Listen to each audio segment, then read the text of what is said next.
Hi everyone, and welcome to Skyrim. This has been a long time in the making. I've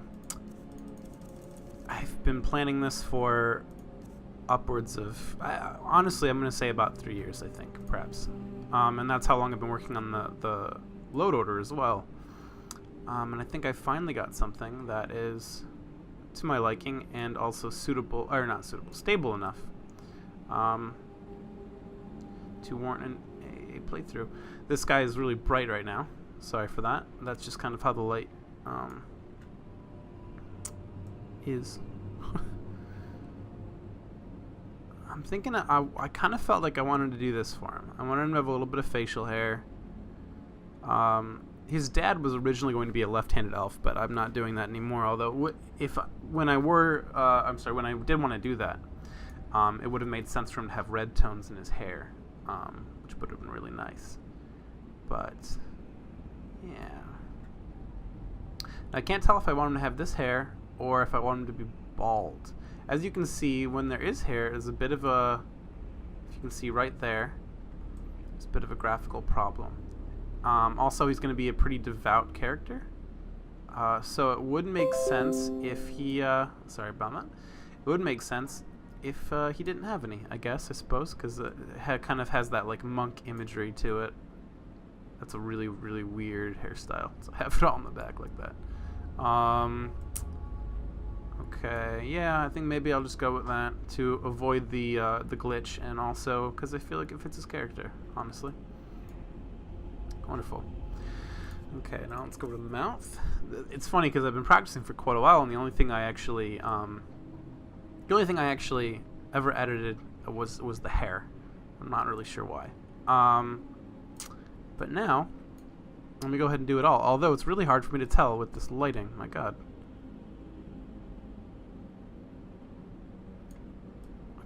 That's kind of a nice mouth.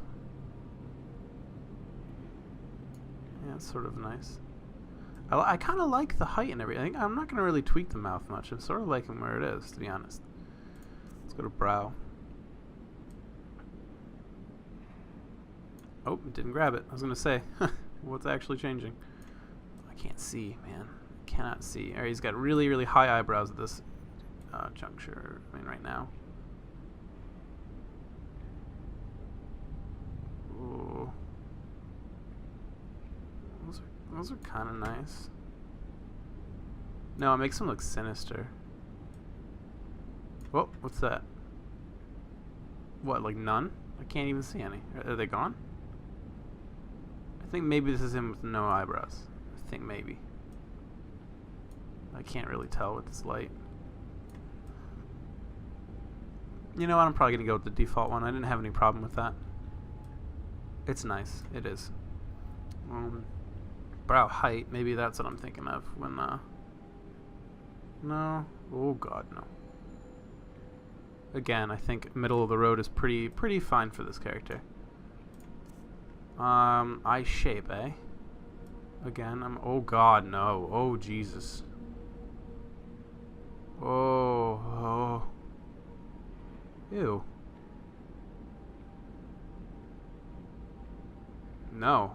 Anything else he looks absolutely bonkers with. Ooh, high color. Oh, ooh, that's kind of cool. Oh, whoa. I don't know. Okay, I'm not gonna do this, but it'd be really interesting to play like a blind moth priest. Obviously, it wouldn't really work because you're, blind. But or maybe a moth priest going blind, and you could have like your render distance set to low to sort of ease the strain on your computer if you have like a lower end rig, and also kind of make it a really cool part of your character. I've thought about doing that. But I didn't want to have to do that because I had other character ideas in mind that I would have preferred to do. This looks cool, though. Oh, blind in one eye. Ooh. That's something that could happen. What, that just moves his... Does that just move his pupil up a little bit? Oh, no, never mind. That was just him looking around. Okay.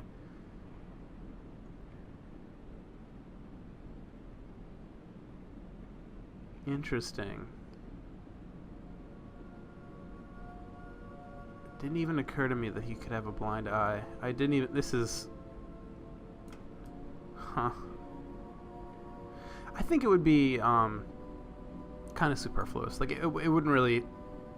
It wouldn't serve a purpose for his character. It wouldn't add anything. It would just be sort of an unnecessary detail that I would then probably have to keep in mind while doing certain things. I don't think it's really that worth it, to be fair. Okay, again, middle of the road, ladies and gentlemen. Alright, face. Nose type A. Well, that's not bad.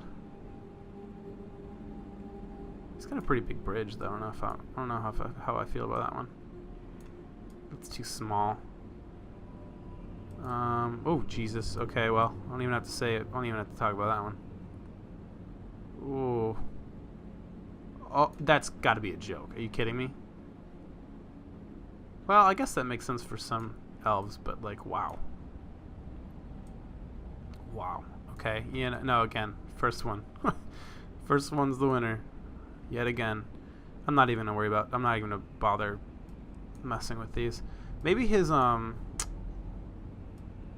Wait, his nose type. Hold on a second. Was it the very first one? Yeah. Okay. I think it probably was. Yeah. All right. The chin though. Maybe.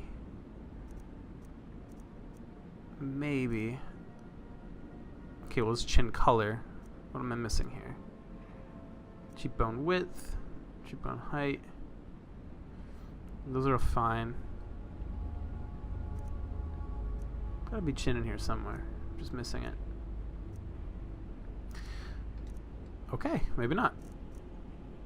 Oh, yeah, that's probably underhead.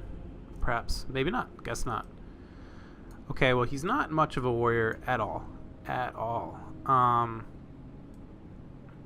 But that being said, he is relatively devout, and if there's anything religious on here that might fit, that's something I would consider.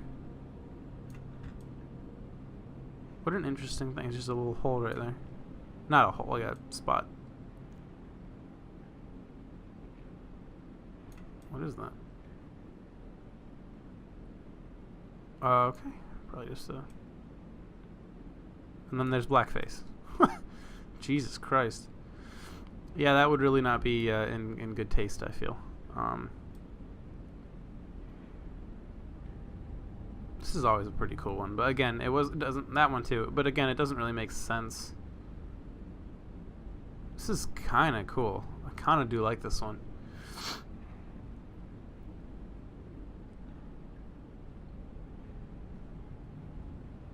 I really kind of do.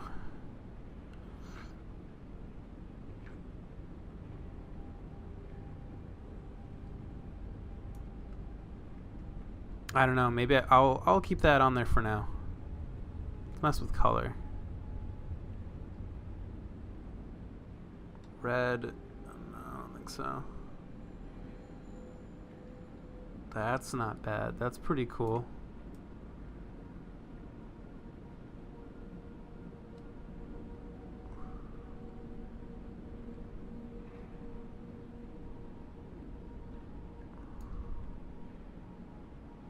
That is pretty cool.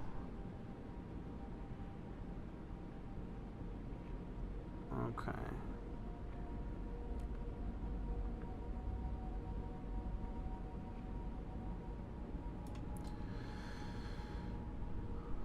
Man, I don't know. Alright, let's go up here real quick.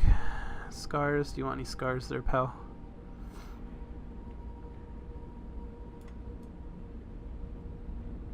This character used to live on the... Well, he didn't live on the streets, but he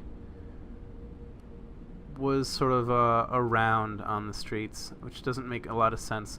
His mother was a prostitute, and I'm going to get into all this pretty soon. And so obviously, like, while she was working or something, he probably would have been running around the city, that city being Windhelm, and I'm sure...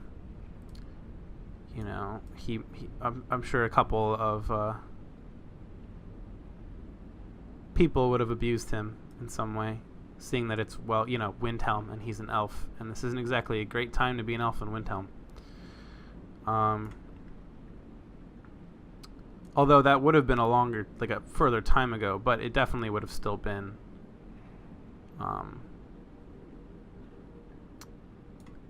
you know, well, I think there still would have been tensions.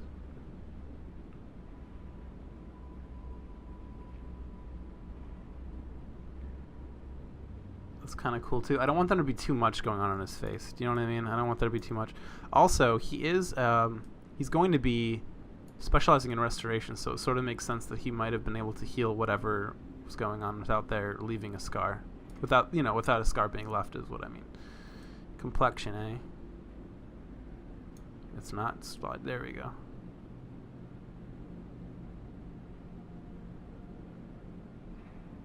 Just color tints almost. That's kind of odd.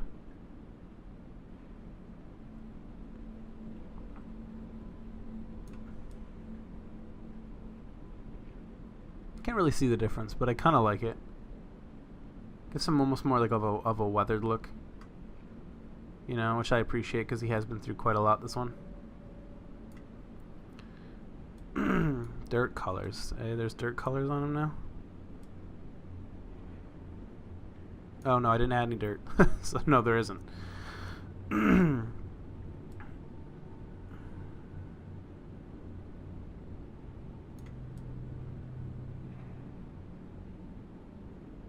Signify the sort of things that he's seen, I guess. I'm looking for, it's not so much a war symbol, it's just going to be symbolic of something.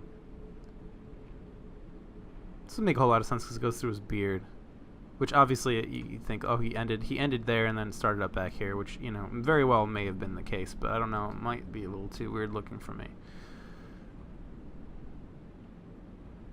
I guess this one reminds me of a steeple a little bit.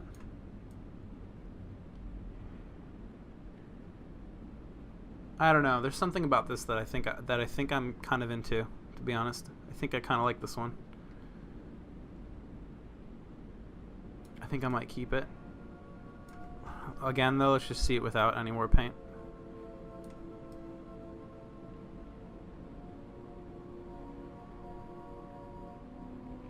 I kind of do like that, though. He's all about being like pure, sort of. I mean, not him per se, but like the world, I suppose, because he's going to be purging a lot of Daedra and vampires and werewolves, and so it would make sense that he has a very sort of unmarred face. Not that this is a mar, but you know what I'm saying. You follow me. This does make his eyes pop though, and sort of in an otherwise like completely white head. It gives him something, a little more character. You guys can definitely fast forward through all this stuff, by the way. I'll probably have a timestamp if I can figure out how to do that.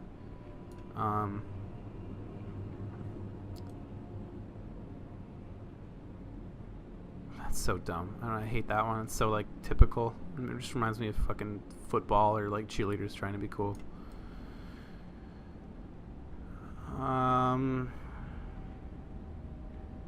He looks almost a little like he could be like kind of like touched, you know, like a little crazy, a little sinister. Which honestly, he's going to be studying like alteration, which is essentially mysticism. Correct me if I'm wrong on that, but I think it is. And you kind of have to be a little crazy to make that work. I read a description of it once that said you pretty much have to believe what you're trying to make real, or else it won't work. So you kind of have to be a little insane for it to really be perfect. Maybe I will probably go with this. I think I will. All right. So let's call that done.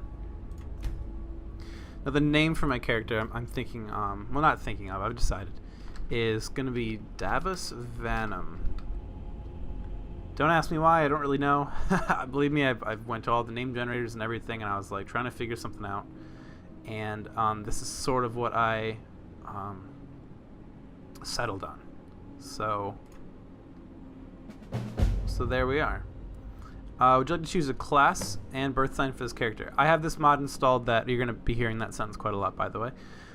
This mod installed that allows me to choose a birth sign and a class and all of that good stuff. Because, you know, Skyrim added standing stones, which to me, in my personal opinion, don't really make much sense when everyone else in this world is born, with attributes based on the star sign that they were born under.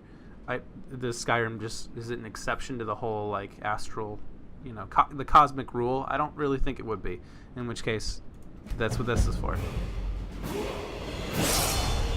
Now there's going to be quite a lot. Carry weight 200, stamina, blah blah blah. Choose race. Oh well, never mind. I fucked that up. I fucked that up already, ladies and gentlemen. I'm kind of glad that I did though, because the lighting looks even more even now for some odd reason. Oh Christ! I didn't even have a chance to. All right, you know what? Let's turn his complexion down a little bit. It's a little too much for me, to be honest. That's good.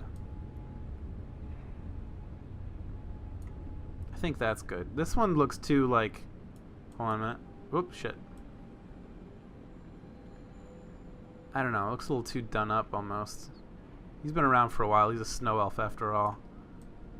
He's been through a lot of prejudice and everything. This seems fine to me. And then let's bring that war paint back. I have to change the color again. Whoops.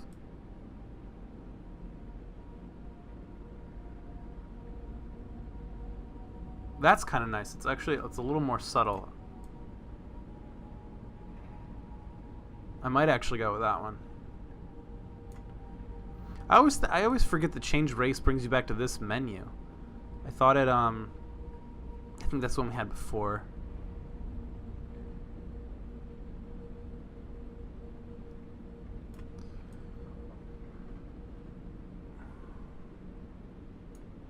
It's quite nice. Oh good. Doing this again. Alright. First of many fuck-ups, by the way, guys. If you thought this was going to be a perfect Let's Play, you're going to be sadly mistaken. Sadly mistaken. Sure, I guess. There we go. Continue. I'm going to go Atronek, because I do want a higher starting pool of Magicka. But also, as you'll also find out throughout this Let's Play, is I'm very heavily inspired by Sorcerer Dave, actually, which may or may not have been some slight inspiration for the name Davus, but yeah, that's who got me. He's who got me into this whole thing. I came into his Skyrim Let's Play around chapter 5, and I fell in love with it, and it was one of the only things that really kept me sane. Excuse me, during that hard year of school. So, really meant a lot, and I appreciate him doing all that. So, anyway, back in his Oblivion, his first Oblivion, one of his more popular Let's Plays. Also, by the way, if you don't know who I'm talking about, I really do encourage you to go check him out. He's fantastic, it's essentially going to be not to talk my own playthrough down at all. I still think you should watch this one, but this is going to be probably a slightly watered down version of his, just because he's been doing this for much longer, and he's been involved in the Elder Scrolls games for a very long time. And so anyway, all that out of the way, his character Idris was under the Atronek, which is another part of the reason I'm going to be doing this. So there we go. Yep, I definitely get that. Oh, and also that's really nice. The portion of incoming spell damage. That's perfect for us starting off. Yep. Let's see. We're gonna go obviously magic classes, and I don't know. I think I'm gonna go healer. I believe. Let's see. As long as this is alteration and restoration, perfect. This is exactly what we need to be, because as I will get into in a minute, we're going to be. Ooh, that's loud. Primarily. Oh, thank God. Sometimes it crashes when this whole thing happens, and it still might, but so far so good. He's going to be a Vigilant Ostender, and that is going to be a major part of his being. I hope religion is installed. I'm pretty positive that it is. I know that I removed a few mods to make the game run a little smoother, but I don't think that's one of them. So before we go any further, I'm actually going to jump into the MCM menu, and I'm going to set everything up the way that I want it, and then we'll proceed. So that I'm actually going to just cut out entirely. There's really no point at all to be here for that. So yeah, we're going to do that now. And then I'll get a little more into his character before we get in the bed there and start our new life. So just 1 second. Alright, well, it's by no means perfect. That's for sure, but I will be tweaking it a bit after this episode to make it even more so. So anyway, with that all of that out of the way, let's talk to Mara. Approach, my child, and choose where your new life shall begin. I'm going to say that I arrived on board a ship on property in one of the holds. I guess technically, now that my mom passed, I sort of would have her property, wouldn't I? But she didn't really have much property at all. She was homeless. Then I guess I'll just say that. Wait, patron at a local inn.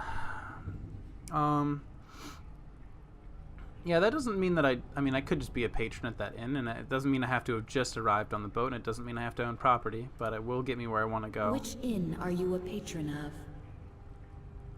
We're going to be a patron of the Candlehearth Hall.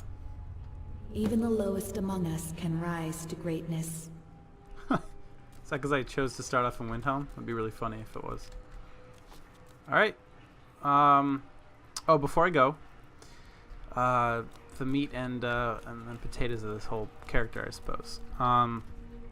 So Davus, obviously, as you can see, is a snow elf, which isn't exactly common, to say the very least. They were pretty much all either killed by the Yakudans or not Yakudans, that doesn't sound correct. By Ysgramor, I'm sorry, my bad. I was way off on that. They were either all killed by Ysgramor and the original, I want to say 500 companions. Or they fled and then took the Dwemer's deal to stay underground with them, but they had to eat the mushrooms the Dwemer offered them, which obviously, I mean, it seemed pretty alright at the time, I suppose, but it led to what most people consider to be Falmer today. Even though this guy is technically a Falmer, most people now associate the term with the horrible subterranean beasts that plague Skyrim, and they all used to look like him. I mean, obviously not, but they used to be a normal person, a normal mer, and now they're not because of the Dwemer. And the Dwemer actually started using them as slaves when they sort of descended into their decrepitude. They're still quite powerful, though. Don't be fooled by that. They're still quite powerful, quite adept at magic. And there's even some rumors that Falmer are beginning to, now that the Dwemer have disappeared, that Falmer are sort of beginning to regain their ability to sort of converse rationally and logically with people. But that hasn't really been confirmed as of late, or yet at all, really.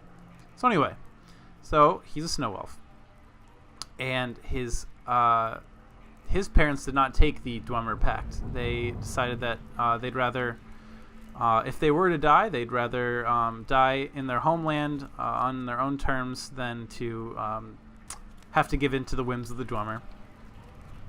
So they took off with their kid,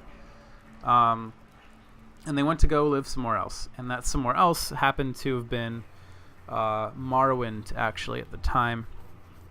Which sounds kind of ridiculous, I know, but they were trying to escape prosecution, and I know it probably wouldn't have been much better over there. But they were very good at hiding, sort of keeping themselves covered up, having a very low-key livelihood. In fact, also, they were pearl divers. Is sort of one of the ways they kept their the wealth flowing, and they had to become pretty adept at mixing water-breathing potions, so they could compete with the local Argonian populace. So anyway, yeah, that's sort of where he was, as a very small child. Technically, he has some memories of Morrowind, but not a whole lot. And then Red Mountain, actually, and I'm gonna have to, apologize. I apologize, viewers, if these things don't line up perfectly along the timeline. That is definitely my fault, and I will do my best to remedy that in a future episode. However, the idea going forward was what I'm about to say, and so I am keeping it. But if I have to sort of retcon it later, then I do apologize. But that's just what we're gonna have to do. So let me know in the comments how far off I am on this. But I was going to say that Red Mountain then erupted at this point, and him and his mother were actually, she was trying to show him how to harvest pearls. So he was underwater with her, and when it erupted, and they saw the water all light up red, with the fire on the top, and his father actually was killed by falling debris and the force of the initial explosion, which was largely sort of passed over them. I'm sure they did get probably knocked out. On the concussive force of the water probably fucked with the ears and everything. I don't exactly know the physics behind being underwater when a volcano goes off. But again, if you guys have any unique insight on that weirdly specific event, then please feel free to share it. But I know that if the explosion is in the water, as the case with like an atomic bomb under the water, it ruins the hulls of all the ships. But if the explosion is above the water, I don't exactly know what happens there. So yeah. Anyway, ever since that day, he's been pretty terrified of water, understandably so. And he's also been fatherless. So him and his mother now obviously couldn't stay in Morrowind. They moved to Windhelm, obviously, which was the closest port into Skyrim. And she became a prostitute, sadly, much to Davus's chagrin. He didn't like seeing his mother being mistreated like that. I mean, obviously he didn't ever really see it happen, but he could see the effects of it, and he knew what was happening, more or less. He was still pretty young, but he was also very smart, and he kind of reasoned out what exactly was going on, in a pretty short time. So anyway, because of that, any sort of prostitutes or anything will be treated very kindly. We're not going to use their services, as we are devout Vigilant Stendar. However, we will be sure to give them money if we can. And we'll even go so far as to, if we have any sort of house for them to stay, we'll try to take them off the streets. And here's the biggest reason for that, is that Davus's mother eventually succumbed to vampirism. One night, a patron gave it to her, and she was then subsequently hunted down a few nights later by the Dawn Guard. And they put her down. They killed his mother.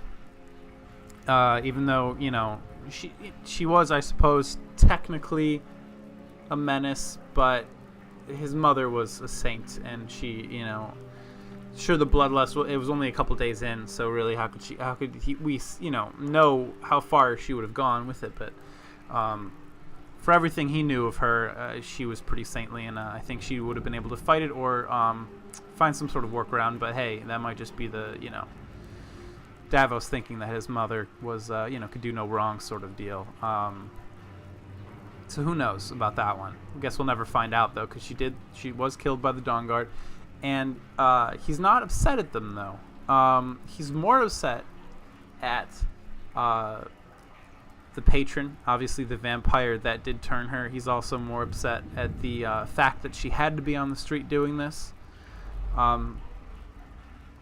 I know that she had a couple wealthier patrons in the day that actually treated her pretty well, considering. He's pretty upset that none of them took her in, but I guess he sort of can't blame them. I don't know. But yeah, he's definitely that's part of what led him to being part of the Vigilance. He wants to destroy all vampires and all of the 4 abominations, which would be Daedra, the undead, werewolves, and vampires. Were anything. It doesn't have to be wolves. Were anything. Because as you probably know, there's quite a few variations in this world, ranging all the way from bear to vulture to shark, if you'd believe it. But I don't really see a lot of those ever really. And certainly never in an unmodded Skyrim. I had an immersive creatures mod installed, and I think that tried to touch on it, but that is uninstalled now because it causes so many problems, and I do not recommend it. Giving me many a headache. Anyway, so yeah, that's part of sort of what pushed him, not push him, but would have sort of led his hand into becoming a vigilant, a very devout vigilant. Not like like you'll see. He's he's still human though, so he still has he still uses his own discretion at times, but for the most part, he'll sort of defer to whatever he thinks is sort of more in line with the teachings of Stendarr. So yeah, what we're going to do immediately is, as soon as we get to Windhelm, the idea is we're going to go straight to the College of Winterhold, because now, with his mother dead. And he had been working, obviously. He had been working to try to get enough money for the 2 of them, but not a lot of people would hire him because, of his back, because he's an elf. And it's not exactly, like I said before, the best time to be an elf right now. So not a lot of people would hire him. And yeah, so he... So he's going to go straight to the College of Winterhold to start to try to learn how to be a wizard, and use some of this magical blood to put some of this magical blood to good use. And that's sort of where we're starting. So he's going to be leaving Windhelm almost immediately. He's going to gear up. He's going to get some things together. Maybe if he has enough money, he's going to buy a couple of some supplies, and then he'll be off. And we're going to make a beeline to the college, and everything's going to sort of start from there. That will be the first item on our agenda. So anyway, without further ado, we'll jump right into it. Let's divulge more about this character, I suppose, as it comes up, but I think that's a pretty good overview, all things considered. I guess also it should be worth noting that even though the Dwemer did that to his people, he doesn't exactly hate the Dwemer, which I know sounds very, very odd. He doesn't exactly hate the Dwemer. Because I guess he sees them as being more opportunistic, and obviously he's against that, being a vigilant and everything, but also though from just the standpoint of someone that's lived in Tamriel, he kind of gets it. They did have a choice, is what he's saying. They did have a choice. Didn't have much of a choice, but they were given a choice. It was not forced upon them, and they chose to go down. They chose to live down there on their own terms. You know what I mean? They signed that contract, essentially, is what he's saying. It was sort of under false pretenses, but I mean, if someone's telling you that you have to eat this one poisonous mushroom for the rest of your life, I don't think that you should be able to reason out that that's not going to end particularly in your favor. To be fair. So they knew something was up, and they still went forward with it. Does he like the Dwemer? No, but he's still fascinated by the Dwemer because of their knowledge and what they were able to accomplish before they disappeared, and he has a respect for them in that sense. So also, though, give me 1 second. I want to see if I can get rid of this widget, because it is... Thank you. Perfect. Okay, that was getting kind of annoying. So let's go ahead and save that out. I don't want to have to forget to do that again. Okay, awesome. Well, let's make it happen.